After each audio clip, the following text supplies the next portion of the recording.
Hansel and Gretel. Hard by a great forest dwelt a poor woodcutter with his wife and his two children. The boy was called Hansel, and the girl Gretel. He had little to bite and to break, and once when great dearth fell on the land, he could no longer procure even daily bread. Now when he thought over this by the night in his bed, and tossed about in his anxiety, he groaned and said to his wife, "What is to become of us? How are we to feed our poor children when we no longer have anything even for ourselves?" "I'll tell you what, husband," answered the woman. "Early tomorrow morning we will take the children out into the forest to where it is the thickest. There we will light a fire for them, and give each of them one more piece of bread, and then we will go to our work, and leave them alone. They will not find the way home again, and we shall be rid of them." "No, wife," said the man, "I will not do that. How can I bear to leave my children alone in the forest? The wild animals would soon come and tear them to pieces." "Oh, you fool!" said she. "Then we must all four die of hunger. You may as well plane the planks for our coffins." And she left him no peace until he consented. "But I feel very sorry for the poor children, all the same," said the man. The two children had also not been able to sleep for hunger, and had heard what their stepmother had said to their father. Gretel wept bitter tears, and said to Hansel, "Now all is over with us." "Be quiet, Gretel," said Hansel. "Do not distress yourself. I will soon find a way to help us." And when the old folks had fallen asleep, he got up, put on his little coat, opened the door below, and crept outside. The moon shone brightly, and the white pebbles which lay in front of the house glittered like real silver pennies. Hansel stooped and stuffed the little pocket of his coat with as many as he could get in. Then he went back and said to Gretel, "Be comforted, dear little sister, and sleep in peace. God will not forsake us." And he lay down again in his bed. When day dawned, but before the sun had risen, the woman came and awoke the two children, saying, "Get up, you sluggards! We are going into the forest to fetch wood." She gave each a little piece of bread, and said, "There is something for your dinner, but do not eat it up before then, for you will get nothing else." Gretel took the bread under her apron, and Hansel had the pebbles in his pocket.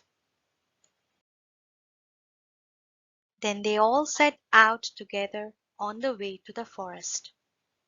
When they had walked a short time, Hansel stood still and peeped back at the house, and did so again and again. His father said, "Hansel, what are you looking at there, and staying behind for? Pay attention, and do not forget how to use your legs." "Ah, father," said Hansel, "I'm looking at my little white cat, which is sitting up on the roof, and wants to say good-bye to me." The wife said, "Fool, that is not your little cat. That is the morning sun which is shining on the chimneys." Hansel, however, had not been looking back at the cat, but had been constantly throwing one of the white pebble stones out of his pocket on the road.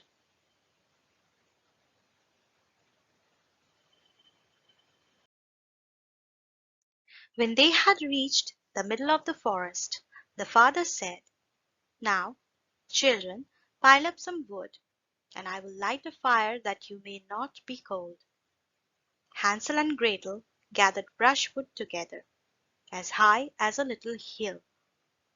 The brushwood was lighted, and when the flames were burning very high, the woman said, "Now, children, lay yourselves down by the fire and rest. We will go into the forest and cut some wood. When we have done, we will come back and fetch you away." Hansel and Gretel sat by the fire, and when noon came, each ate a little piece of bread. And as they heard the strokes of the wood axe, they believed their father was near. It was not the axe, however, but a branch which he had fastened to the withered tree which the wind was blowing backwards and forwards. And as they had been sitting such a long time, their eyes closed with fatigue, and they fell fast asleep. When at last they awoke, it was already dark night. Gretel began to cry, and said, "How are we to get out of the forest now?" But Hansel comforted her, and said, "Just wait a little until the moon has risen, and then we will soon find the way." And when the full moon had risen, Hansel took his little sister by the hand and followed the pebbles, which shone like newly coined silver pieces, and showed them the way. They walked the whole night long, and by break of day came once more to their father's house. They knocked at the door, and when the woman opened it and saw that it was Hansel and Gretel, she said, "You naughty children, why have you slept so long in the forest? We thought you were never coming back at all." The father, however, rejoiced, for it had cut him to the heart to leave them behind alone. Not long afterwards there was once more great dearth throughout the land, and the children heard their mother saying at night to their father, "Everything is eaten again. We have one half loaf left, and that is the end. The children must go. We will take them farther into the wood, so that they will not find their way out again. There is no other means of saving ourselves." The man's heart was heavy, and he thought, "It would be better for you to share the last mouthful with your children." The woman, however, would listen to nothing that he had to say, but scolded and reproached him. "He who says A must say B likewise," and as he had yielded the first time, he had to do so a second time also. The children, however, were still awake and had heard the conversation. When the old folks were asleep, Hansel again got up and wanted to go out and pick up pebbles as he had done before. But the woman had locked the door, and Hansel could not get out. Nevertheless, he comforted his little sister, and said, "Do not cry, Gretel. Go to sleep quietly. The good God will help us." Early in the morning came the woman and took the children out of their beds. Their piece of bread was given to them, but it was still smaller than the time before. On the way into the forest, Hansel crumbled his in his pocket, and often stood still and threw a morsel on the ground. "Hansel, why do you stop and look round?" said the father. "Go on."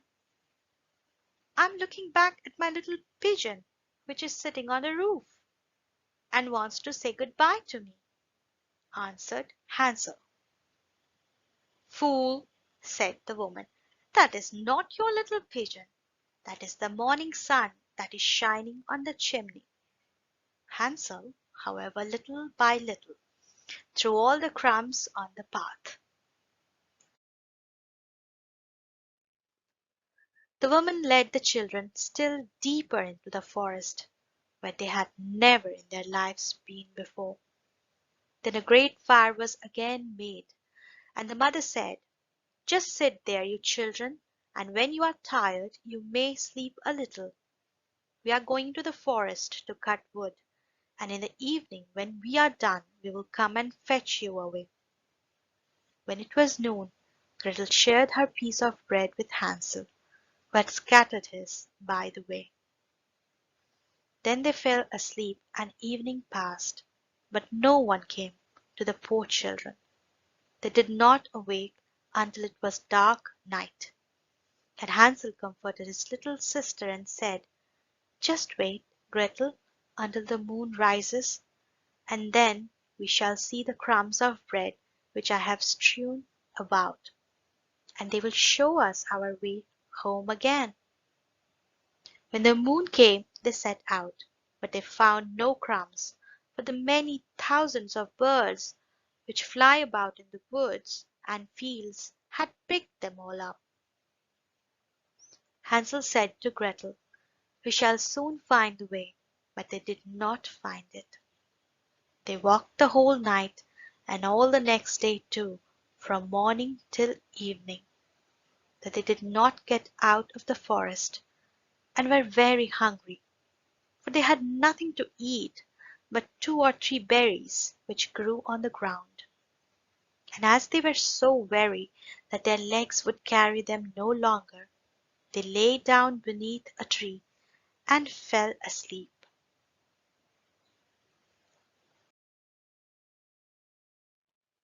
It was now 3 mornings since they had left their father's house. They began to walk again, but they always came deeper into the forest, and if help did not come soon, they must die of hunger and weariness. When it was midday, they saw a beautiful snow-white bird sitting on a bough, which sang so delightfully that they stood still and listened to it.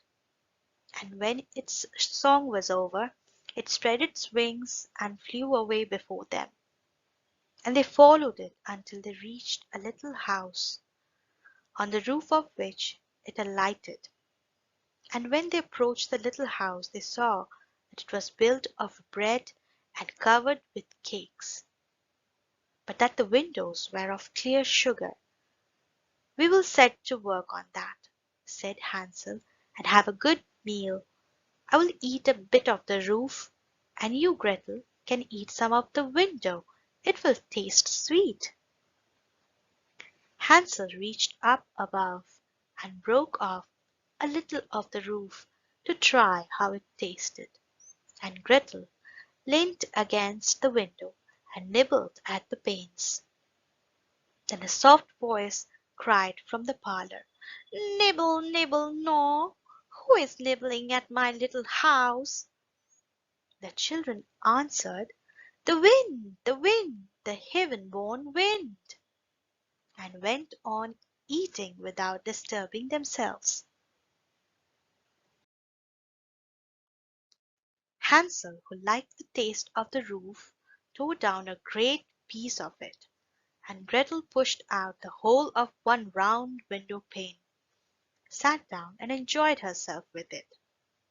Suddenly the door opened, and a woman as old as the hills, who supported herself on crutches, came creeping out. Hansel and Gretel were so terribly frightened that they let fall what they had in their hands. The old woman, however, nodded her head and said, "Oh, you dear children, who has brought you here? Do come in and stay with me. No harm shall happen to you." She took them both by the hand and led them into her little house. The good food was set before them, milk and pancakes with sugar, apples, and nuts. Afterwards, 2 pretty little beds were covered with clean white linen, and Hansel and Gretel lay down in them and thought they were in heaven.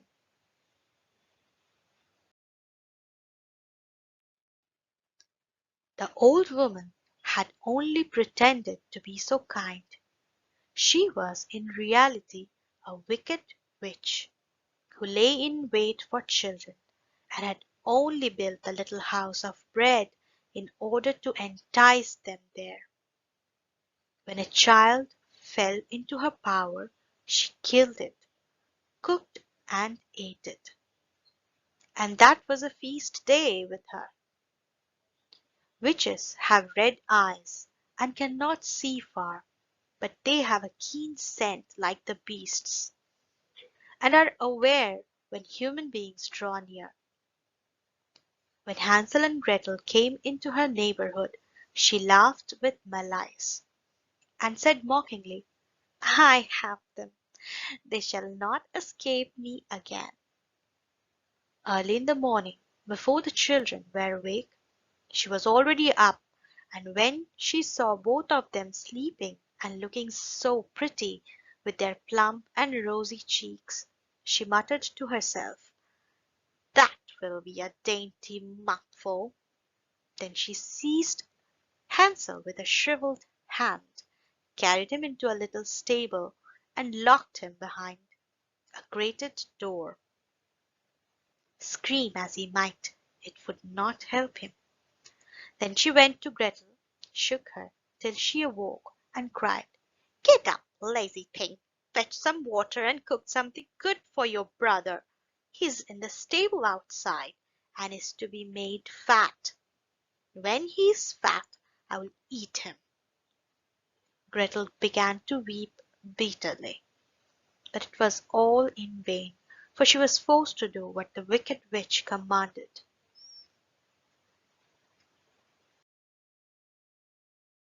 And now the best food was cooked for poor Hansel, but Gretel got nothing but crab shells. Every morning the woman crept to the little stable and cried, Hansel, stretch out your finger, that I may feel if you will soon be fat. Hansel, however, stretched out a little bone to her, and the old woman, who had dim eyes, could not see it, and thought it was Hansel's finger, and was astonished that there was no way of fattening him. When 4 weeks had gone by, and Hansel still remained thin, she was seized with impatience and would not wait any longer. Now then, Gretel, she cried to the girl, stir yourself and bring some water. Let Hansel be fat or lean. Tomorrow I will kill him and cook him. Ah, how the poor little sister did lament when she had to fetch the water, and how her tears did flow down her cheeks. Dear God, do help us, she cried. If the wild beasts in the forest had but devoured us, we should at any rate have died together. Just keep your noise to yourself, said the old woman. It won't help you at all. Early in the morning, Gretel had to go out and hang up the cauldron with the water and light the fire. We will bake first, said the old woman. I have already heated the oven and kneaded the dough. She pushed poor Gretel out to the oven, from which flames of fire were already darting. Creep in, said the witch, and see if it is properly heated, so that we can put the bread in. And once Gretel was inside, she intended to shut the oven and let her bake in it, and then she would eat her too.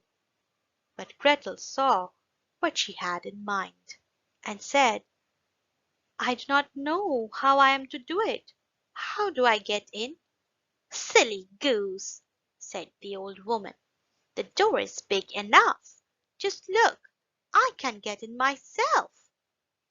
And she crept up and thrust her head into the oven. Then Gretel gave her a push that drove her far into it, and shut the iron door, and fastened the bolt. Oh, then she began to howl quite horribly. But Gretel ran away, and the godless witch was miserably burnt to death. Gretel, however, ran like lightning to Hansel, and opened his little stable, and cried, "Hansel, we are saved! The old witch is dead!" Then Hansel sprang like a bird from its cage when the door is opened. How they did rejoice and embrace each other, and dance about and kiss each other. And as they had no longer any need to fear her, they went to the witch's house, and in every corner there stood chests full of pearls and jewels. "These are far better than pebbles," said Hansel, and thrust into his pockets whatever could be got in. And Gretel said, "I too will take something home with me," and filled her pinafore full. "But now we must be off," said Hansel, "that we may get out of the witch's forest." When they had walked for 2 hours, they came to a great stretch of water. "We cannot cross," said Hansel. "I see no foot plank, and no bridge, and there is also no ferry," answered Gretel. "But a white duck is swimming there. If I ask her, she will help us over." Then she cried, little duck, dost thou see?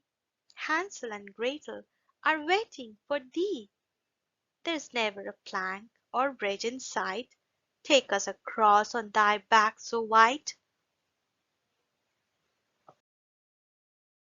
The duck came to them, and Hansel seated himself on its back, and told his sister to sit by him. "No," replied Gretel, "that will be too heavy for the little duck. She shall take us across one after the other." The good little duck did so, and when they were once safely across and had walked for a short time, the forest seemed to be more and more familiar to them, and at length they saw from afar their father's house. Then they began to run, rushed into the parlour, and threw themselves round their father's neck. The man had not known one happy hour since he had left the children in the forest. The woman, however, was dead. Gretel emptied her pinafore until pearls and precious stones ran about the room, and Hansel threw one handful after another out of his pocket to add to them. Then all anxiety was at an end, and they lived together in perfect happiness. My tale is done. There runs a mouse. Whosoever catches it may make himself a big fur cap out of it. The end.